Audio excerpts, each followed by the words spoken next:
This is the new iPhone 14 Pro, and it's got a pretty significant update with a new 48 megapixel main camera. The last time the iPhone had a main camera resolution increase was in 2015, and the notch is gone too. Well, kind of. There's still this pretty big pill, but at least Apple's trying to integrate it with the software by introducing Dynamic Island. The screen is now brighter as well, and there's also the new always on display that in some ways is actually a lot better than the Android ones. Let's test out all of these new features to see if they actually live up to the expectation. The 14 Pro comes in a thin box, as usual, but this year it's actually white instead of black for the Pro lineup. There's no plastic wrapping around it, and it's just sealed with these two little peels. And then inside the box, there's the iPhone on the top with a very satisfying peel.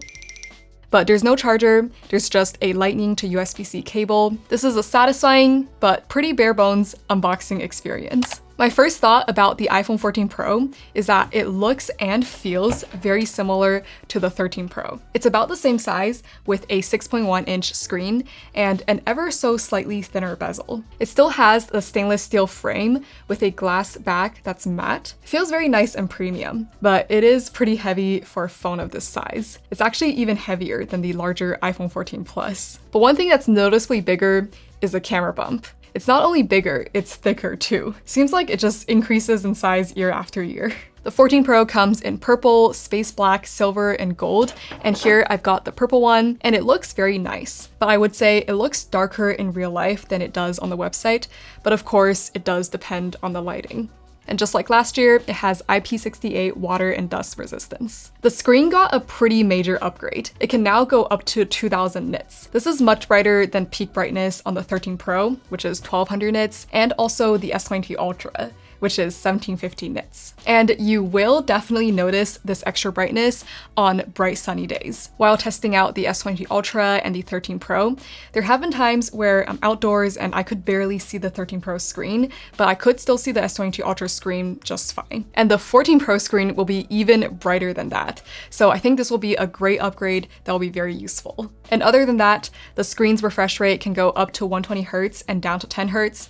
It has about 2K resolution with 460 ppi. But probably the most visible change on the screen is this thing. Apple calls it the Dynamic Island. Compared to last gen, the true depth camera system in the new 14 Pros is about 30% smaller, which is why now they fit in this smaller pill shape, and there's no longer the notch. Now, if we're talking screen obstruction wise, this island isn't really a huge improvement over the notch. Like, it's really not that much smaller, and the slit of pixels above it doesn't really do anything meaningful anyways. But there is a whole bunch of software features built around this island, and I think they're pretty fun and useful. It can show notifications and system alerts. For example, when your AirPods are connected to it, when you're using Face ID, if you're receiving something from AirDrop, plug in the phone and start charging it, when you switch the silent switch on and off. There's many more examples, but what's even nicer is that it also integrates with third-party apps, which really gives it a lot of extra functionalities. For now playing apps like Spotify,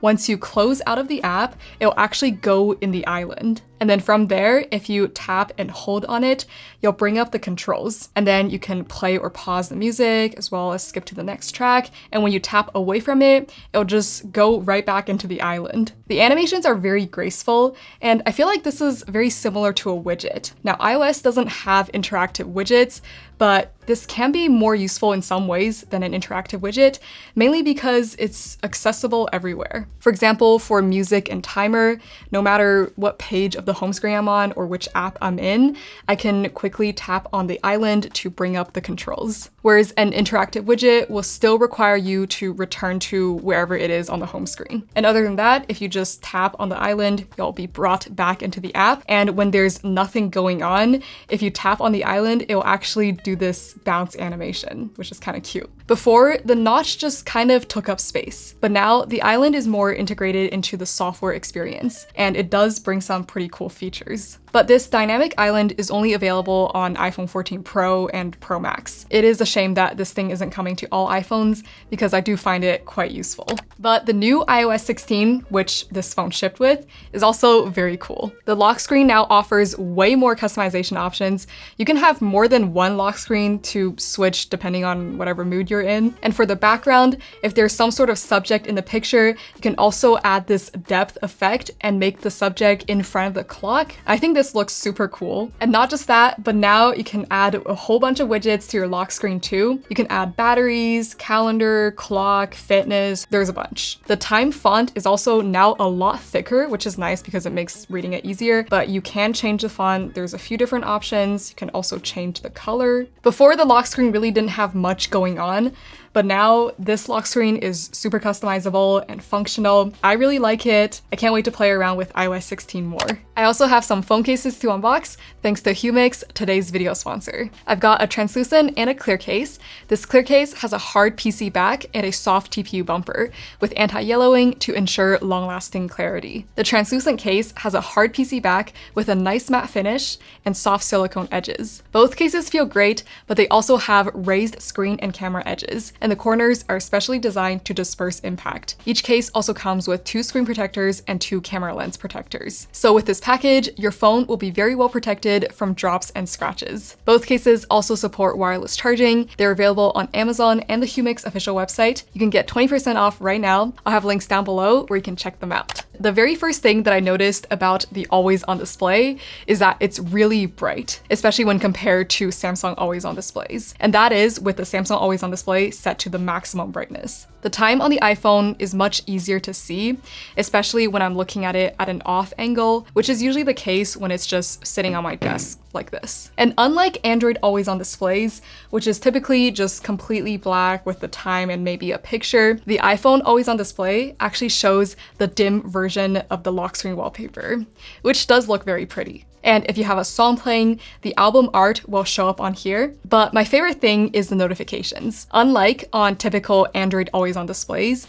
which show an icon of the app that sent a notification, on the iPhone, it can show the entire notification from the app. And this is really nice because at a glance, you can know everything that's going on with your notifications. And also a small detail, but the transition from the lock screen to the always on display is very graceful. It's like a fade animation. But unlike Android always on displays, this thing is not customizable whatsoever. You can only either turn it on or off. But I guess you can kind of customize it by changing up your lock screen background. And also when the iPhone is turned face down or in your pocket, so when you can't see the screen, the always on display will actually go dark to save battery life. The main camera this year also received a major upgrade. It's now 48 megapixels instead of 12, but you need to shoot Pro RAW to get the 48 megapixel file. Normally, it generates a slightly more resolving 12 megapixel image. But when in this mode, I think it's only slightly sharper than the 13 Pro's main camera, which you might be able to see when we zoom in here. But this is more of a limitation of the image size. For some context, I also brought in the best camera on the Android side, the S22 Ultra, which has a 108 megapixel sensor. But when producing a 12 megapixel image,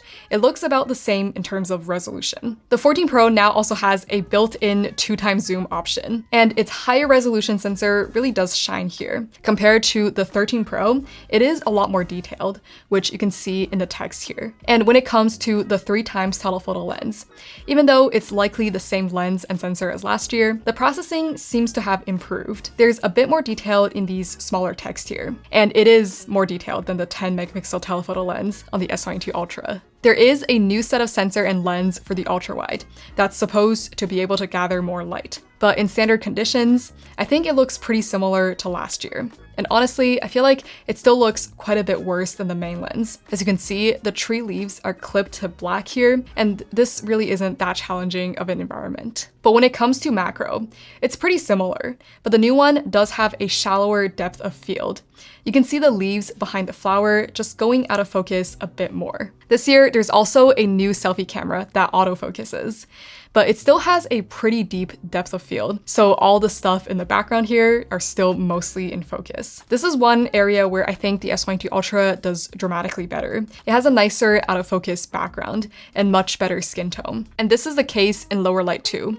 I think the S22 Ultra image is just much better in terms of overall resolution here. For low light situations, the ultra-wide, main, and telephoto are all supposed to be better this year. But to be honest, I don't really see the improvement. Maybe the 13 Pro needs a slightly longer shutter, but I don't really see too big of a difference in these shots, even after zooming in. I also tested out the new action mode, and this is recorded at 2.8K. It does make the video a lot more stable, especially when it's recorded with the ultra-wide lens, but the quality is destroyed. I think just regular video stabilization is already pretty strong. Like in this clip, I was just walking and I think the clip turned out pretty well.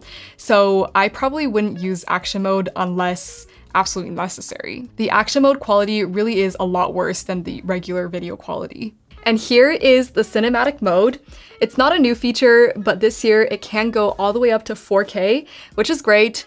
And yeah, this is what it looks like. And as for the battery life, so I ran some preliminary tests with the 14 Pro, the iPhone 13 Pro, and the S22 Ultra. The 14 Pro does have a slightly larger battery than the 13 Pro at 3200 milliamp hours. And with its more efficient chip with a 4nm process, it should last longer. So I scrolled around on Instagram and played YouTube videos for about 40 minutes on all three of them. Both the 13 and 14 Pro dropped by only 1%, which is pretty impressive. But when it comes to gaming, the S22 Ultra's bigger battery does make it last longer, but the newer process does seem to be a bit more efficient. The 14 Pro lost only 11% in 20 minutes, as opposed to the 13 Pro, which lost 12% in 20 minutes in my test. Also, I did leave the 14 Pro with its always-on display on for about 2 hours, and it didn't even drop a single percent. So I don't think the always-on display is going to make a huge difference in its battery life. And when it comes to gaming, the new chip is faster, but it also seems to dissipate heat a bit better. As you can see, the initial dip isn't that steep, and both the 13 and 14 Pros is like a generation or two ahead of the S22 Ultra. And something interesting about this year's release is that in the US, the iPhone 14s won't have a physical SIM card slot anymore, but instead they'll use eSIM only. I feel like right now, it'll add more inconvenience. Even if most carriers in the US offer eSIM, the same can't be said about the rest of the world. So if you're traveling, your SIM options could be a lot more limited, since you can only choose from companies that offer eSIM. Maybe in the future, when eSIM becomes more and more widespread, then this will no longer be an issue, and not having the physical SIM card tray will be a benefit. But for now, let's just say I'm glad that I'm in Canada and I got a version with the physical SIM tray. Okay, but there's also two life-saving features of this phone. So the first one is emergency SOS. It's actually not available yet. It'll be available in November. But what this thing is supposed to do is that when you don't have any kind of service or Wi-Fi, it'll guide you to point at a satellite, and then the iPhone will let you text emergency services over satellite. And the second one is crash detection. It's supposed to detect when you're in a serious car crash. And it seems to be able to do it pretty accurately. Like, it will detect accelerations and decelerations with the high G-force accelerometer, and also pressure changes, orientation changes, and use the mic to detect extreme sounds. So it uses a bunch of different sensors to detect the serious car crash, and once it's detected it, will prompt you to call emergency. Those two features definitely sounds like it could save a life if it works properly. But yeah, that's going to be it for this unboxing and first impressions video. I really hope you enjoyed it. I will be playing around with this phone a lot more for my upcoming full review, so make sure you stay tuned for that. If you enjoyed this video, please give it a thumbs up and also subscribe to my channel. Here are the rest of my social media platforms, so you can follow me on those if you would like to. And yeah, I really hope to see you in another one of my videos. Bye!